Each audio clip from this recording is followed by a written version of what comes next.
વડોદરા શહેરમાં પ્રોહિબિશન કાયદાનો ભંગ કરનાર એક ઇસમ સામે પોલીસે કડક કાર્યવાહી હાથ ધરી છે. આરોપીને પાસાધારા હેઠળ અટકાયત કરી તેને ભાવનગર મધ્યસ્થ જેલમાં મોકલી આપવામાં આવ્યો છે. શહેરમાં શાંતિ જળવાઈ રહે અને ગુનાખોરી પર નિયંત્રણ રહે તે માટે પોલીસ કમિશનર નરસિંહા કુમારના માર્ગદર્શન હેઠળ સતત મોનિટરિંગ કરવામાં આવી રહ્યું છે. બાપોદ પોલીસ સ્ટેશન વિસ્તારમાં આરોપી પાસેથી કુલ 2.60 લાખના વિદેશી દારૂનો જથ્થો ઝડપાયો હતો, જેમાં ઓલ્ડ મોક, રોયલ સ્ટેગ, જોની વોકર સહિત વિવિધ બ્રાન્ડની 633 બોટલ અને 8 બીએટીનો સમાવેશ થાય છે.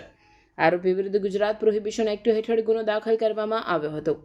જામીન પર છૂટ્યા બાદ પણ આરોપી ફરીથી ગેરકાયદેસર પ્રવૃત્તિમાં સંડોવાતા પોલીસે પાસા હેઠળ કડક પગલું લઈ તેની અટકાયત કરી છે.